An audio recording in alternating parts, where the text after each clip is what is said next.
so my story basically began when I finished my flight from Tucson to Düsseldorf.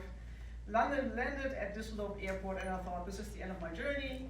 And but little did I know that the journey just began. My story just began when I exited the plane and entered the airport, which was devoid of people, no noise, no commotion. It was completely quiet. So this is actually a trip that I do very often, pretty much every year. I visit my family around spring break. And so that particular year, I get off the plane, go through immigrations, grab my luggage, go through customs, and then there is this arrival area where usually family and friends are standing to pick up the passengers. And my first thought was, oh, there's nobody here. Usually my sister is there for many, many years, faithfully waiting there for me, but she's not there. But so was nobody else. So people got off the plane, and I thought, well, I'm just gonna wait here. Maybe there's some traffic and she is delayed. And so, everybody is basically rushing by. Eventually, I find myself alone in this little position there, and I think, well, something is definitely not right here. So I actually call my sister and say, are you at the airport? I can't see you. She says, well, actually, I'm not at the airport, I'm home. So I'm mildly annoyed, and I thought, well, I'm here at the airport. We landed at 7:30 in the morning. And so she said, well, I was on my way to the airport, but there was traffic jams. All the highways are closed to the airport. Police turned us around. They told me to go back home. I don't know what's going on, but please take a taxi, and then when you get here, I'll have breakfast ready. I said, well, that's a pretty good deal, right? So I wander along the hallways, and it's very quiet, and it's a big international airport. So you wander for a while to get out of this. And then after a while, it occurred to me there's really absolutely nobody here. There are stores that are open, but there is no clerk. And so there's my favorite pastry shop, and there is no clerk. I couldn't even buy anything, right? So I keep going, and eventually I thought, it seems like it is almost evacuated. It is really weird. And this one, after 4 hours of sleep and 2 cups of coffee on the plane, I start creating scenarios. What could possibly happen? Now, I'm a chemist, so anything that you cannot smell, cannot see, cannot touch, or anything is dangerous, right? So I thought, I need to get out of this building. So I accelerate my gait there and basically get out, and with the hopes that I can take the taxi and go home. But as I exit the airport, there was nobody there. There was no taxi, no bus, no cars. And the only thing that was familiar to me was the German weather, which was late winter and drizzling rain and blowing wind. And I think, well, at least it gives me some sort of comfort.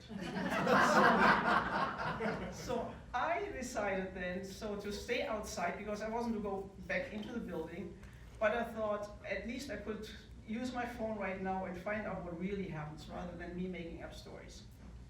So what had happened is there was a bomb warning around the area of the airport. And so I thought, well, and then what happened is it is not your contemporary bomb, it was a very old bomb from World War II. And it was a massive bomb, so they cordoned off about 1 square kilometer of area, and part of my airport terminal, or maybe even my airport terminal, was in that area, but I didn't know that really at that time, right? So I wait there, and it occurred to me, it is kind of strange to sit here in the middle of this area, and you know that you have a big bomb somewhere in this half-mile radius, right? And you stand there. And I thought, this is really disquieting, because I actually thought I should leave and go take my suitcase someplace else, but there was no place to leave, because I was surrounded by concrete buildings and concrete garages, and so I just sat there and waited. But lucky me, all of a sudden there is this lonely taxi coming along, and I don't know where he came from, but I just waved and said, hello, taxi, taxi. So he stopped, rolled down the window, and he said to me, you shouldn't be there. You shouldn't be there. I said, yeah, I have that impression. But, and then I thought, when he said, where do we need to go? I'll take you. So I gave him my sister's address, I piloted everything into the back of the car, I sit in the back seat, and then he starts driving. No matter the stop sign or a street light, red street light, that meant nothing to him. He was just driving fast, getting out of this whole area. And then he swerved onto the highway, swerved around the barricades, 2 police people that just went like this. And then he basically kept going, and I thought, boy, this is the fastest way home, or this is a really good kidnapper. Very efficient getaway driver. So eventually I glance at his speedometer there, and it clocked 220 kilometers per hour. That's about 130 miles per hour. So that was indeed a very fast ride home, and my sister is there, of course, she has breakfast ready, coffee, rolls, and homemade jams and everything else. So we basically compare notes. She has caught up on the news and so forth, and after a couple of hours, the bomb is diffused by a bomb diffusal technician, highly experts. And so everything went well, and so all the restrictions are lifted, the traffic jams go away, and so forth. And then on the next day, there was actually an article in the local paper, in the city paper, and they said it was a 5-ton bomb, and I didn't really know what that means, but it is a big bomb. And then it is about 3 to 4 feet high, and it was sitting on the ground, and the diffusal expert was basically sitting on top of it, holding that mechanism in his hand. And I have such respect for these people. I mean, they save thousands of lives and putting their own on the line. I mean, they're very grateful that they're available at all hours and actually doing it. And then my sister said, well, it's really not that uncommon that it happens. And I thought, well, let's just leave it at that. And so I won't argue with her. But so we had a good visit, and so that was basically the end of that. Now, this year I went to Germany, and I was in May this time, so I come back in June. And for some reasons, I got curious. I think I'm starting researching things, So when was the last bomb from World War II found in Germany? I thought this was a valid question. And then this was basically funny you should ask, because it was just last week in Cologne, and they had to evacuate 20,000 people. They found not 1 but 3 bombs. I mean, all World War II.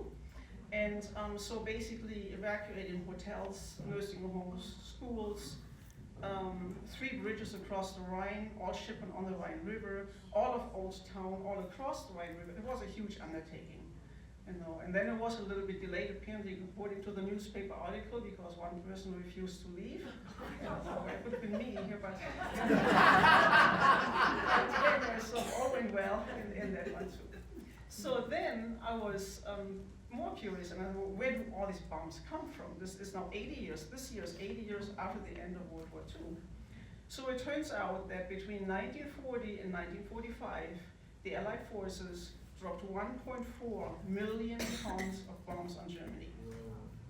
90% exploded, and 10% didn't. Right? So there are still 140,000 tons on German soil somewhere.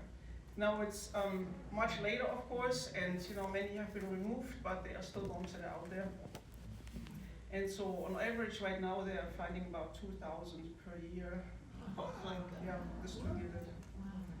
So I don't live very far from the airport. So when I go home, I can wait. When I sit from Düsseldorf Airport, when I sit on the left-hand side, it's basically I can see my childhood home down there, and then it's 30 seconds to touchdown. And there's a big forest between my childhood home and then the airport. And so as children, we played in that forest. And one day, about 60 years ago, we basically played treasure hunts and so forth. We came across an object, and that object was covered in mud, a metallic object. We picked it up, cleaned it off, and then one kid said, "Oh, it's a toy." And all the boys said, "No, put it down. It's a hand grenade." And then the third one said, "Run."